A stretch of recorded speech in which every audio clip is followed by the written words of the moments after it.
बाबा सावन सिंह जी महाराज एक बार अपने सत्संग में मन के माया जाल के बारे में समझाते हुए एक साखी सुनाते हैं। एक प्राचीन ऋषि की गहन तपस्या और ध्यान से स्वर्ग के राजाधिराज इंद्र को भय हुआ कि कहीं यह ऋषि उनके सिंहासन के लिए चुनौती न बन जाए। इंद्र ने ऋषि की तपस्या भंग करने का निर्णय लिया और एक चालाक योजना बनाई। इंद्र ने शिकारी का रूप धारण किया और हाथ में तीर कमान लेकर ऋषि की कुटिया पर पहुंच गया। उन्होंने ऋषि से कहा कि मुझे एक महत्वपूर्ण कार्य से जाना है, कृपया करके आप मेरा तीर कमान अपने पास रख लीजिए, मैं शीघ्र ही इसे वापस लेने के लिए आऊँगा।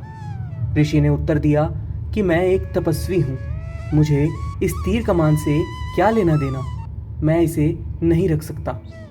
इंद्र ने आग्रह किया कि कृपा करके इसे थोड़ी देर के लिए अपने पास रख लीजिए, मैं जल्द ही वापस आ जाऊंगा। ऋषि ने पुनः इनकार करते हुए कहा कि मैं आखिर इसका ध्यान कैसे रखूंगा। इंद्र ने तब ऋषि की तारीफ करना शुरू किया, आप इतने महान हैं, कृपया मुझ पर दया करें और इसे अपने पास रख लीजिए। जब इंद्र ने बार बार प्रार्थना की तो ऋषि ने अंततः मान लिया और कहा कि ठीक है, इसे एक कोने में रख दो। इंद्र तीर कमान रखकर वहां से चला गया और वापस आने का नाम भी नहीं लिया। ऋषि पहले राजा हुआ करते थे और तीर कमान चलाना वह बखूबी जानते थे।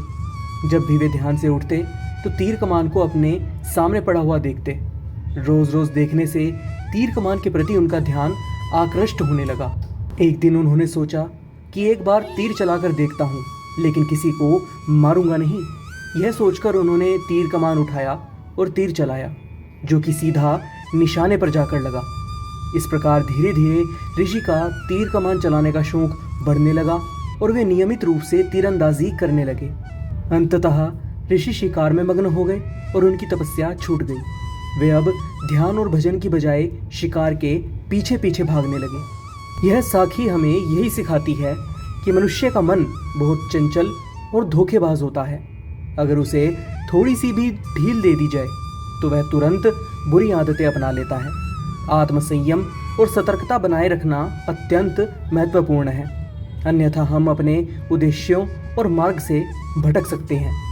मनुष्य को हमेशा अपने मन पर नियंत्रण रखना चाहिए, क्योंकि थोड़ी सी भी अगर लापरवाही बरती गई तो वह उसे उसके लक्ष्य से दूर कर सकती है। इस साखी से हमें यह सीख मिलती है कि अपनी साधना और आत्मसंयम को कभी भी कमज़ोर नहीं पड़ने देना चाहिए, क्योंकि मन का माया जाल हमें भटका सकता है और हमारे लक्ष्य से दूर कर सकता है। कल एक बार फिर से हाजिर होंगे एक नई साखी के साथ। परमात्मा आप सब पर अपनी कृपा बनाए रखे।